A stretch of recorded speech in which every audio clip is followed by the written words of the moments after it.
And if it's not obvious, I don't want to play with it too much. Yeah. Meeting is now streaming live on YouTube. Hi, YouTube land. Hi, YouTube. This is a first for me.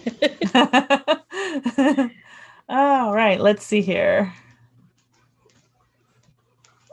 Oh, okay. So it turned off our sound. So you heard that. Oh, wow, cool.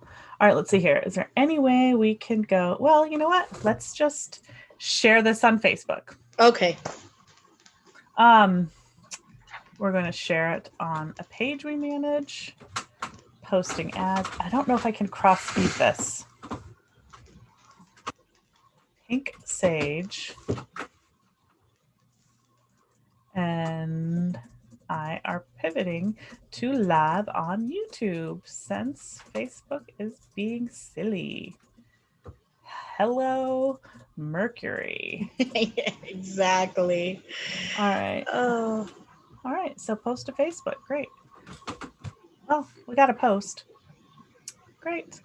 Make it work. Yeah. Thanks for being patient with us in the delay, YouTube land. So, I'm Michelle Lasley, and this is my darling friend, Michelle Valenzuela.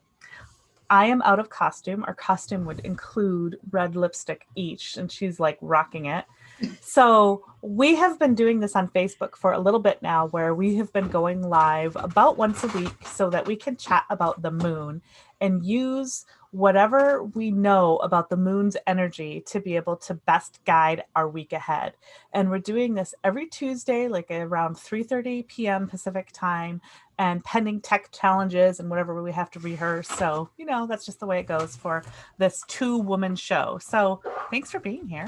Oh, you're very welcome. Thanks for having me. It's always a lot of fun. I love chatting about the moon with you. Thank you. And with anybody else that wants to participate. So if you guys have questions, definitely leave them in the comments below. Anything you'd want us to talk about in the future as well, we will take your feedback. Awesome. So when we have, I'm going to call them a big moon, like the new moon or the full moon, we tend to go into a little bit more detail. And then on these sort of off weeks, we always want to talk about whatever the phase is, maybe some other things that are going on. Like maybe we take a nod to Mercury retrograde. Like because of what just happened. For example. So right now the sun is finishing up in Libra, and then on Thursday and Friday, where's the sun going to be? It's going to be entering Scorpio. So the lovely magical Scorpio. And it's going to also start exactly when the first quarter moon phase starts. So I think that's really cool. I love it when 2 or more things happen at the same time. So I'm looking forward to that. How about you? Do you like Scorpio season?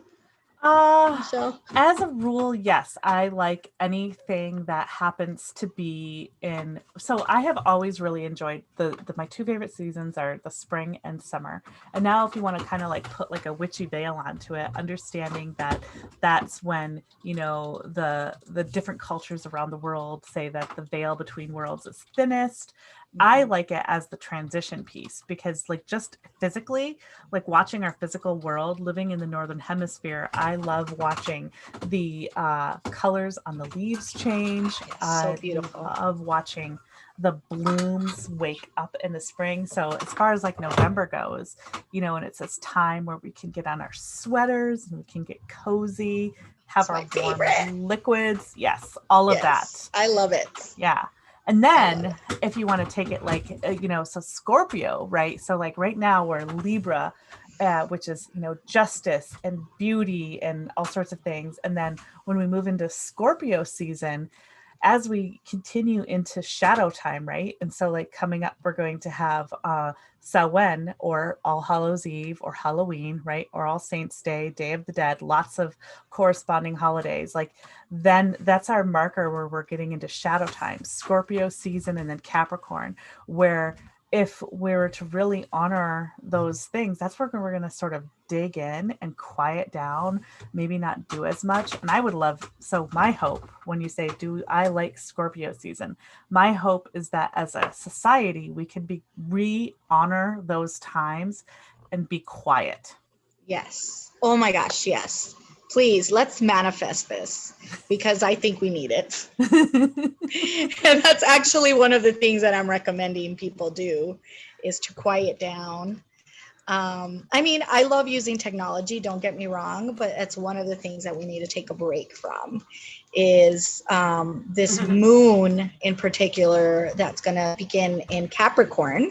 So the moon phase is going to start on Thursday in Capricorn, and it's earthly, you know, grounding. It's going to be very emotional because I don't know if you want to share, Michelle, a little bit. I know we were talking about it a little earlier about all the way that the planets are aligned. There's a lot of like alignment, squaring off with each other, and all this busyness is creating a lot of emotion to where we might even feel burnt out.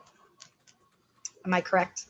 Yeah, so I took a look. I have the pocket planner from Llewellyn's is one of my favorite things, and I love to just use the ephemeris in the back, which is a table of where all the planets and things are at any given moment, and that's my current tool and how I gauge that. So I made a note of where things are today, very specifically, and so today our moon is in Sagittarius, and we have two squares to one to Uranus and one to Mars, and then we have a trine to Venus. And when we have a square, that's considered like a little bit of tension. And when we have a trine, so a square, you know, think a square, 90 degrees. And then when we have a trine, so like thinking a triangle, right? And so some angle that helps add up to 180 degrees. That is a trine is more easeful and squares can cause a little bit of tension. And so when I think of Uranus, I think of like our overarching purpose, like as a whole world. I had to look down at my notes. All of a sudden, I couldn't read what I wrote.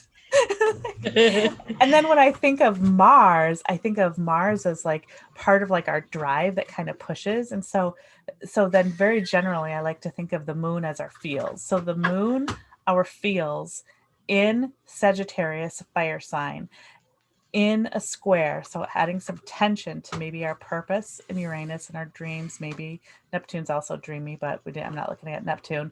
And Mars, our drive, so we might have some tension and conflict with what we're feeling and with what else is going on there. And then we also might have some ease when it comes to looking at beauty or love, or maybe like, and what I was sharing with you very specifically was like, it could be like a love of a thing. Like I have been blessed with a new kitchen appliance that I'm super loving. So I'm loving on that thing, right? And so it's like using just that knowledge to help balance it out to like then go to what your suggestions were. Yes. I love that, by the way. I love you, like the way that you look at it. I love that. So yeah, so definitely take that time to rest and practice self-care. I know we hear that a lot, like, oh, practice self-care, self-love, blah, blah. But it's seriously helpful. And it doesn't have to be huge, you guys. Like it can be like, okay, I'm going to go to journaling because I love journaling. Practicing gratitude journaling, like start it up if you don't normally do that. Maybe dream journaling would be good, or gratitude journaling. I always suggest those. I love that. I have so many journals, but we're not going to get into that. And again, take that break. We're right now we're hearing a lot of stuff in the news, you know, with elections coming up. Sometimes we just need to like step away and just not hear that noise. And one thing I like to suggest when you are taking a break is going outside, soaking in nature energy. Even if you don't like the outdoors, if you don't like going hiking or camping, it's okay. Just sit outside, soak in some vitamin D, and it does us a lot of good. And okay, I love getting into the shadow work. Can I go into shadow work now, Michelle? Can I talk about that? I want to say one thing. Yes. There's a saying that says, No matter how you're doing, go outside for 20 minutes. But if you're really stressed, go outside for an hour. Ooh, I like that. I Shadow live work. by that. Ooh. I just going outside. I sit down. I have a table outside on my patio. Sit down there. Even if I'm just looking through a magazine or reading a book, I just, that's always good. Shadow work. Fear of failure. So right now, the new moon came by. We set our new intentions, our new goals. We might already be taking some action towards it. We're going to start feeling that fear of failure or fear of success. Are you scared? Are you scared to dream big? So really try, what I always suggest is plan everything out, write your goals as like if you've already received them, like dream big. How do you see yourself? Instead of saying, next month I will have a new job, let's say, you're going to say, it is now November and I have a new job. So ways of structuring that, planning, making your list, visually seeing it. Vision boards are always really helpful. Even if you just want to do a picture on your phone where you open it up and you always see it, it's always great. And start something new, like a new system that's going to work. Or if you have something that already works for you, just continue using it, but start taking action, start implementing on the tasks that you want to take in order to start like following your dreams and reaching them. So really ask yourself how you can act on your intention, but having balance still and taking care of yourself. So do the work, but also rest. And you got to look at that balance. Thank you. Apologies to internet land.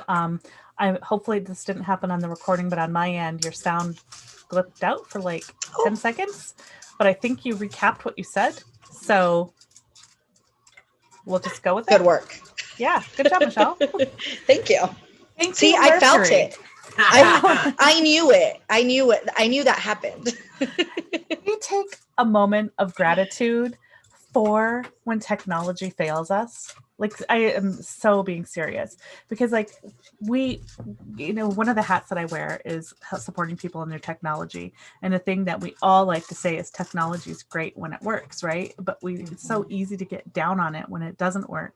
But when it's not working, can I also just note that I really believe one of the words of the year for 2020 needs to be pivot. Pivots. Yes. So when the thing doesn't work, how do we pivot to go to the next thing? And so, like, we were going to do this on Facebook Live, right? Mm-hmm. And it didn't work, but YouTube is working. One day I'll figure out how to sync them up exactly directly. And, goals. You didn't know that the thing is exactly goals. Maybe 2022. I don't know. So just thank you for all of that. Yes. Yes. Yeah, we do. We need to be grateful of the little things, and that when you start practicing those gratitude journal, and you start thinking like, oh, what do I have to be grateful for? And sometimes they can sound so materialistic, but I'm going to tell you, if you open my gratitude journal, you'll see it on there. I'm grateful for having Wi-Fi. You know what I mean? Like, we got to be grateful for those little things. And I like that pivot, we make it work. Yes. Improvise. Okay. So right now, and you started talking about this, our moon is in the waxing crescent phase. Mm-hmm. So we'll be moving into the first quarter by the end of the week. But right now, given all the tensions, I want to invite you, dear listener, watcher, to refocus and take a look at what you're preparing for from the goals that you set last week. And I will drop in the comments a list of some of the oils that I recommend, but you have something special and different that you wanted to recommend. I do. Okay, so I love focusing on shadow work because shadow work is really hard to do because you're really putting yourself under the telescope, right? So one of the things that I mentioned is that fear of failure. So I decided to do my little research and see what oil would be really helpful for that. And I came up with cumin.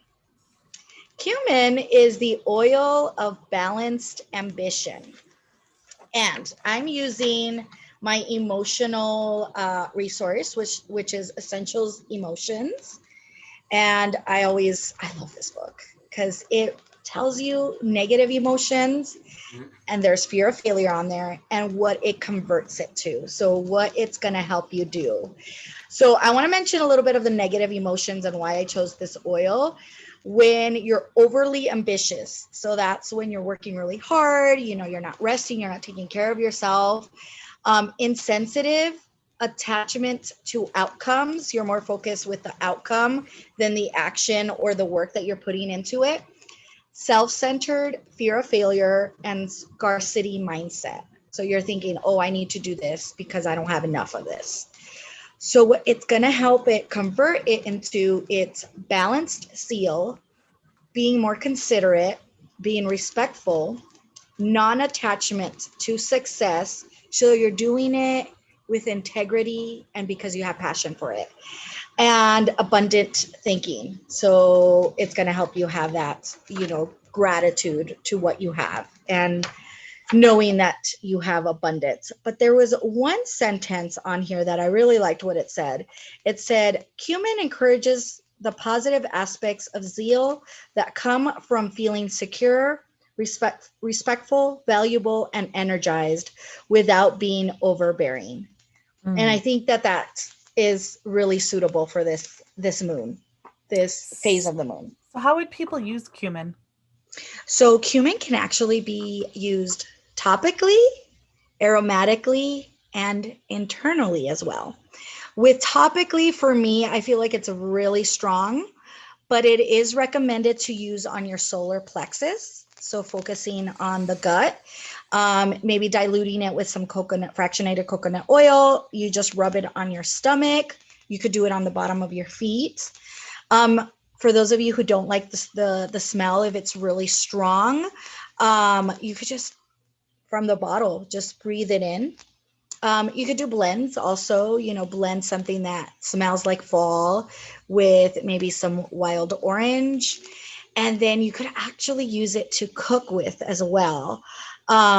So even if you don't have the oil, if you're cooking a lot, using that cumin right now is also really good. I have a menu prescription for today specifically. Perfect. I would like, if you are one who consumes garbanzo beans, chickpeas, I'm going to invite you to make some hummus with and a dash of cumin or a drop of cumin essential oil, and use that to aid whatever meal you're making. Maybe you're making a wrap, maybe it can be a dip with some vegetables. And then I'd like to invite you to make a decadent dessert to honor Venus, and that would be a chocolate with wild orange. Oh, yes. I love that. That's like my favorite. That's like my go-to dark chocolate. I make my own. I melt it and I put it in like the little, Silicone shapes bowls. or whatever. Yes, yes the silicone bowls. Mhm. And I add wild orange to it. And I love it. It's like my little treat. And I don't feel bad eating Right. it. So you could just like nuke that, and you could actually add a little bit of full fat coconut oil and then pour that into a chocolate mold after you've added a little bit of the essential oil. And then there you go. There's your decadent treat. And then, Yummy. yeah. So Yes. that's what we have for you today. Anything else? Not that I can think of. Just I have a question. I do. It. Yes. To honor the Sagittarius moon that we have right now, I want you in your journaling or in your meditation or on your walk to ponder the question, how do you connect with source? Maybe you say God, maybe you say the universe, maybe you say God and goddesses, whatever. How do you connect with the divine? I love that. And make your menu and use the oils and all the things. There's your self-care, right? Your self-love. Thank you so much for those of you who are able to join us live, maybe on Facebook, maybe on YouTube. I'm so grateful. It looks like we have a couple people. Go ahead and put a comment in a note in the comments so we know that you were here, and ask a question, and we'd love to get back to you. We do this every Tuesday. There may be a couple of exceptions, like I'm gonna have to get bifocals one of these days. You know. It's so funny. But for the most part, we try to be here every Tuesday, 3:30 p.m. Pacific time. Yes. Thank you, everyone.